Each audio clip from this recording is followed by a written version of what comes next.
Orang bijak berkata, apa yang engkau baca hari ini? Buku apa yang kau pelajari hari ini? Dengan siapa engkau bergaul hari ini? Apa yang engkau tonton? Dan apa yang paling banyak engkau dengar hari ini? Akan menentukan hidupmu 5-10 tahun ke depan. Bahkan seorang orang bijak berkata, tunjukkan kepadaku 5 orang sahabat terdekatmu, maka aku akan tahu bagaimana masa depanmu. Saudaraku yang dikasihi Tuhan, semua kita ingin memiliki kehidupan yang berkualitas. Hidup yang berkualitas adalah hasil dari manusia yang berkualitas. Nah, tentu saja ukuran-ukuran manusia berkualitas menurut dunia berbeda dengan ukuran berkualitas menurut Alkitab. Hari ini saya mau mengajak saudara mendalami manusia yang berkualitas menurut Alkitab sesuai dengan surat Rasul Paulus kepada jemaat di Efesus. Di dalam Efesus 4 kita akan belajar banyak.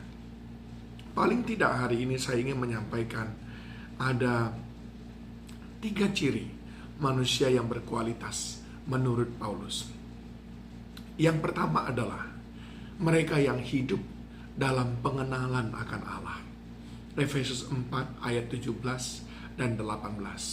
Sebab itu kukatakan dan kutegaskan ini kepadamu dalam Tuhan, jangan hidup lagi sama seperti orang-orang yang tidak mengenal Allah, dengan pikirannya yang sia-sia dan pengertiannya yang gelap, jauh dari hidup persekutuan dengan Allah, karena kebodohan yang ada di dalam mereka dan karena kedegilan hati mereka. Manusia yang berkualitas yang pertama adalah mereka yang hidup dalam pengenalan akan Allah. Tentu saja di sini berbicara tentang bagaimana kita hidup di dalam pengenalan kepada Tuhan kita Yesus Kristus. Bahkan Efesus 4 ayat 20 berkata, tetapi kamu bukan demikian, kamu telah belajar mengenai Kristus. Karena kamu telah mendengar tentang Dia dan menerima pengajaran di dalam Dia menurut kebenaran yang nyata dalam Yesus. Oleh sebab itu saudaraku, benar ada korelasi dengan apa yang tadi saya sampaikan di awal. Dengan siapa saudara belajar? Kalau saudara belajar kepada dunia ini, maka prinsip dunia yang saudara akan miliki, prinsip dunia yang akan saudara yakini. Tapi kalau saudara belajar kepada Yesus, maka kita akan memiliki kualitas seperti Yesus Kristus. Baca firman Tuhan, teladani Yesus. Itu adalah syarat awal menjadi manusia yang berkualitas di hadapan Tuhan. Hiduplah dalam pengenalan akan Allah, sehingga engkau tahu membedakan mana yang baik bagi Tuhan, mana yang tidak. Mana yang mendatangkan kebaikan, mana yang akan mendatangkan perselisihan, mana perkataan yang cocok diucapkan, mana kurang pantas. Kita akan belajar dari sana. Bagaimana bersikap satu dengan yang lain, bagaimana bersikap kepada Tuhan. Kita akan diajar saudaraku, lewat pengenalan kita akan Allah, sampai kita mengalami keserupaan dengan Dia. Itu adalah tangga pertama untuk hidup berkualitas, menjadi pribadi yang berkualitas. Yang kedua saudaraku, Efesus 4 ayat 26 sampai dengan 29 berbicara tentang hidup dalam kekudusan. Manusia yang berkualitas, manusia yang hidup dalam kekudusan. Apabila kamu menjadi marah, janganlah kamu berbuat dosa, janganlah matahari terbenam sebelum padam amarahmu, dan janganlah beri kesempatan kepada iblis. Orang yang mencuri, jangan ia mencuri lagi, tapi baiklah ia bekerja keras dan melakukan pekerjaan yang baik dengan tangannya sendiri, supaya ia dapat membagikan sesuatu kepada orang lain, orang yang berkekurangan. Jangan ada perkataan kotor dari mulutmu, tapi pakailah perkataan yang baik untuk membangun di mana perlu, supaya mereka yang mendengarnya beroleh kasih karunia.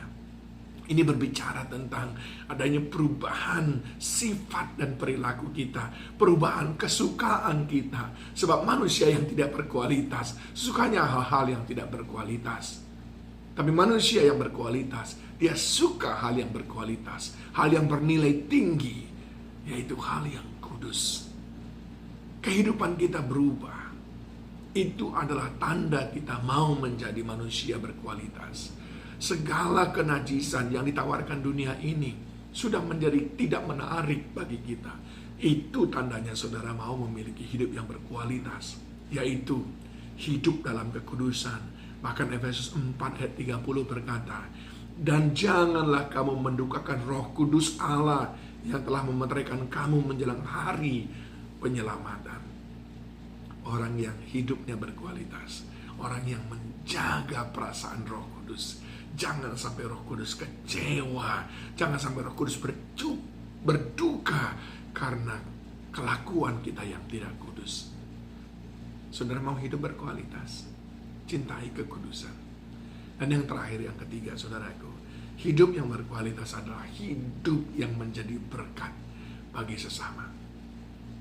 Efesus 4 ayat 31 sampai 32, segala kepahitan, kegeraman, kemarahan, pertikaian, fitnah, hendaklah dibuang dari antara kamu, demikian pula segala kejahatan. Tetapi hendaklah kamu ramah seorang terhadap yang lain, penuh kasih mesra dan saling mengampuni sebagaimana Allah di dalam Kristus telah mengampuni kamu. Hal ini berbicara tentang bagaimana hidup menjadi berkat bagi sesama sebagai bukti bahwa kita hidup berkualitas. Orang bijak berkata, people doesn't care how much you have until they know how much you share. Orang tidak peduli berapa banyak engkau miliki sampai orang bisa melihat berapa banyak yang engkau mau bagi orang lain. Hidup berkualitas adalah milik manusia berkualitas. Manusia berkualitas hidup dalam pengenalan akan Allah, hidup dalam kekudusan, dan hidup menjadi berkat bagi sesama. Tuhan memberkati.